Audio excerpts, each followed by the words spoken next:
मेरे हबीब करीम सैयद आलम सल्लल्लाहु अलैहि वसल्लम ने फरमाया, अल्लाह करीम ने बंदे को, मखलूक को पैदा करने से पहले जो तहरीर सबसे पहले लिखी थी ना, अल्लाह ने अपने पास जो जुमले सबसे पहले लिखे थे बंदे बनाने से भी पहले, वो फिक्र ये थे कि इन्ना रहमती सबकत अला गज़बी। रब करीम ने लिखा था बेशक मेरी रहमत ज्यादा है, मेरा गजब ज्यादा नहीं है। उसने लिखा था कि मेरी रहमत हमेशा मेरे गजब पर गालिब रहेगी। गलबा रहमत का है। सुने, बड़ी प्यारी हदीस, बड़ी खूबसूरत हदीस, कंजुल माल में दीगर कुतुब हदीस में है। हजरत अबू हुरैरा रदी अल्लाह तआला अन्हु फरमाते, एक बाबा जी नबी पाक की बारगाह में आए और जब वो वापस जाने लगे तो मैंने उम्र पूछी तो उम्र थी 96 साल। कहते हैं बुजुर्ग जब आए ना तो ये भवें जो है ना उनकी सफेद होके तो यूं आंखों पे आ गई।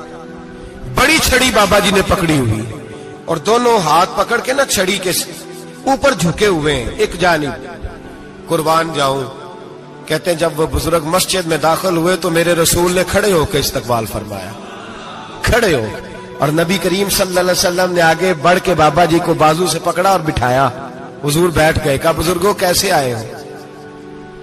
तो कहते हैं वो बाबा जी बात करते तो आंख खोल के पहले हुजूर का चेहरा देखते, फिर वो बात करते तो उनके लबो लहजे के अंदर बड़ी परेशानी, बड़ी तकलीफ, बड़ी मायूसी। अर्ज करने लगे, या रसूल अल्लाह, हुजूर जिंदगी सारी गुनाहों में बीत गई है, हुजूर गलतियां ही गलतियां, याद माजी अजाब है, यार अब छीन ले मुझसे हाफजा मेरा। अल्लाह के रसूल बड़ी लंबी फहरिस्त है, पाप ही पाप है, काले स्याह दफ्तर है। या रसूल अल्लाह सल्लल्लाहु अलैहि वसल्लम जब पलट के देखता हूं हुजूर मुझे नेकी दिखाई नहीं देती। हुजूर इस उम्र में आपका एक सहाबी मिला है, उसने बात समझाई है तो थोड़ा ख्याल आया है, लेकिन या रसूल अल्लाह सल्लल्लाहु अलैहि वसल्लम अब मेरा वजूद बेकार हो गया है, हुजूर बूढ़ा हो गया हूं। 3 बातें कही बुजुर्गों ने और निराली कही। कहने लगे, या रसूल अल्लाह सल्लल्लाहु अलैहि वसल्लम, हुजूर अब तो मेरी कमर भी सीधी नहीं होती कि मैं नमाज ही सही अदा कर सकूं, बूढ़ा हो गया हूं। या रसूल अल्लाह सल्लल्लाहु अलैहि वसल्लम, अब मेरे अंदर ताकत नहीं कि मैं मेहनत मजदूरी करके सदके और खैरात दे सकूं। या रसूल अल्लाह सल्लल्लाहु अलैहि वसल्लम, अब मैं तलवार लेके जिहाद भी नहीं कर सकता। हुजूर ना मैं लंबी नमाजें पढ़ सकता हूं, आका ना मैं सदकातो खैरात दे सकता हूं, महबूबा ना मैं दीन के लिए कोई जिहाद कर सकता हूं। बेकार वजूद है, बेकार बेकार वजूद को तो घर वाले बर्दाश्त नहीं करते, बच्चे दुआ करते हैं, या अल्लाह अब्बा जी को पर्दा दे दे, अम्मा को पर्दा दे दे। बेकार हो गया हूं और आज आया हूं तो मुझ बेकार को मेरा रब कबूल कर लेगा। आज कलमा पढ़ूं तो बेकार हूं, किसी काम का नहीं, ना नमाज, ना सदकात, ना जिहाद, कबूल कर लेगा। हजरत अबू हुरैरा फरमाते हैं जैसे बरसात में बारिश की झड़ी लगती है, यूं मुस्तफा की आंखों से झड़ी लग गई। हुजूर खुल के रोए, खुल के। और मेरे हबीबे पाक ने फरमाया, बुजुर्गों बड़े मुजाहिद हैं, दीन के लिए जिहाद करने वाले बड़े हैं, रब करीम को आपकी तलवार की इतनी हाजत नहीं। और फरमाया उसके खजाने कोई खाली तो नहीं कि आप ही गोया सदका देंगे तो भरे जाएंगे। और फरमाया फिर रब करीम की शान में इजाफा नहीं करती इबादतें, वो तो बंदे को नफा देती हैं। मैं बुजुर्गों ना आप जिहाद करें, ना आप सदकात दे, ना लंबी नमाजें पढ़े, आप सिदक दिल से आ जाए, अल्लाह के रसूल का वादा है रब आपको बगैर हिसाब किताब जन्नत अता फरमा देगा।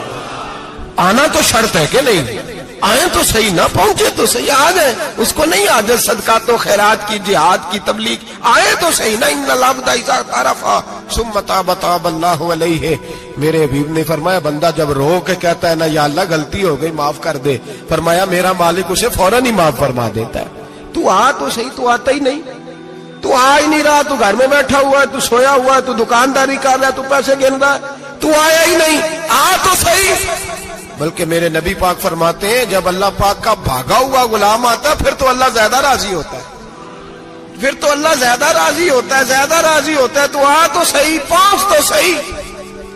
बल्कि सूफिया तो और बात करते हैं, वो कहते तो कभी भूल के भी रब रब करे तो अल्लाह तो उसे भी कबूल कर लेता है, भूल के। मुल्ला रूमी कहते हैं बनी इस्राइल का बंदा है, सनम पत्थर को कहते हैं, बुत को कहते हैं। बुत के सामने खड़ा है और सारी रात कहता है या सनम या सनम या सनम, ए पत्थर ए बुत, सारी रात पुकारता रहा। रात गहरी हो गई, नींद का गलबा थक गया, सोने के करीब आया तो गलती से मुंह से निकल गया या समद, या सनम की जगह निकल गया।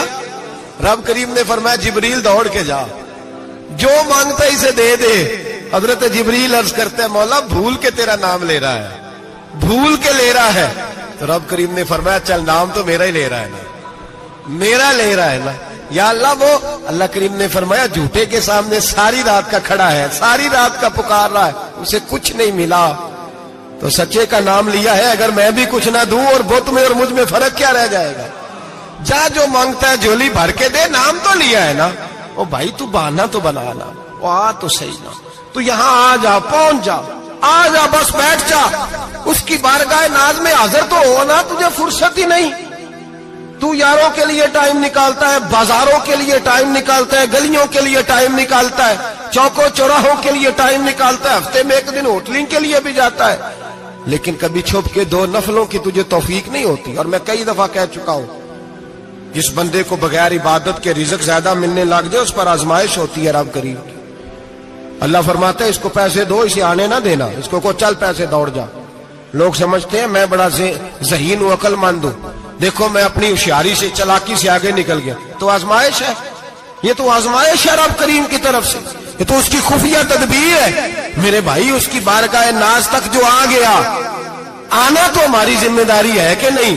फिर उसकी रहमत आगे बढ़ के इस्तकबाल कर लेती है, फिर अल्लाह का फजल उसको थाम लेता है उस बंदे को। और खुदा की रहमत कितनी ज्यादा है। मेरे हबीब करीम सैयद आलम सल्लल्लाहु अलैहि वसल्लम ने फरमाया अल्लाह ने अपनी रहमत के 100 हिस्से किए। हुजूर फरमाते हैं एक हिस्सा अल्लाह ने दुनिया में नाज़िल किया है। कितना? एक हिस्सा। फरमाया ये जो माँ बेटे से प्यार करती है, बाप बेटे के लिए मजदूरी करता है, जो बहन भाई के लिए रोती है, ये जो बीवी शौहर के लिए दुआ मांगती है, ये जो बच्चे माँ बाप से प्यार करते हैं, फरमाया ये उस एक रहमत का नतीजा है, एक रहमत का नतीजा। तो सहाबा कहने लगे या रसूलल्लाह वो 99 किधर है? नबी पाक ने फरमाया रब करीम ने संभाली हुई है, कयामत के दिन तुम्हें अता फरमाएगा। अभी तो एक नाज़िल की है, अभी अल्लाह ने हजरत यूसुफ अलैहिस्सलाम के जमाने में कहत हो गया। तो जनाब यूसुफ अलैहिस्सलाम ने, क्योंकि आप अल्लाह के नबी से पहले से जान गए कहत होगा, तो हजरत यूसुफ ने गंदम पहले स्टॉक कर ली थी बहुत ज्यादा।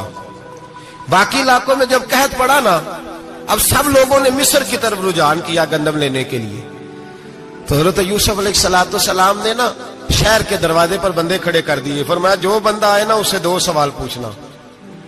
जो आएंगे लोग गंदम खरीदने, जो आए 2 सवाल पूछना। एक पूछना कहां से आया है और एक पूछना लेके क्या आया है। एक पूछना, समझ आ रही है बात, और दूसरा पूछना कि लेके सोना लेके आया है, चांदी गंदम खरीदनी है तो क्या चीज लेके आया है, कि नगद पैसे लाया है, ये पूछ लेना। जो आए 2 बातें पूछना। एक पूछना कहां से आया है और दूसरा पूछना क्या। एक रवायत में 3 सवाल भी हैं, लेकिन फरमाया पूछना 2 सवाल जरूर। इंतजार था ना भाइयों का किनान से आने वालों का। फरमाने लगे सबसे 2 सवाल पूछना। जब किनान वाले आए ना, उनसे सिर्फ इतना पूछ लेना कि वो कहां से आए हैं। अगर पूछे ना किनान से आए हैं तो फिर ये ना पूछना क्या लेके आए हैं, फिर मैं जेब खुद टटोल लूंगा वो क्या लेके आए। बाकियों से 2 सवाल। जब मेरे भाई आए ना, भाई भाइयां दे वैरी हुंदे ते भाई भाइयां दियां बावां, जब मेरे भाई आए तो उनसे ये नहीं पूछना कि वो क्या, बस ये पूछना कि कहां से।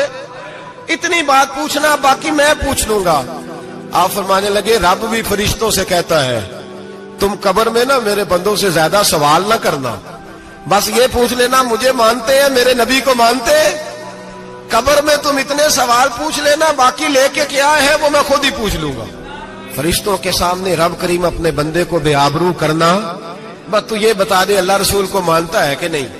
बाकी जो तेरा हिसाब किताब है ना, अल्लाह फरमाते हैं मैं क़यामत में कर लूंगा, मैं पूछ लूंगा इसका क्या इलाज करना है।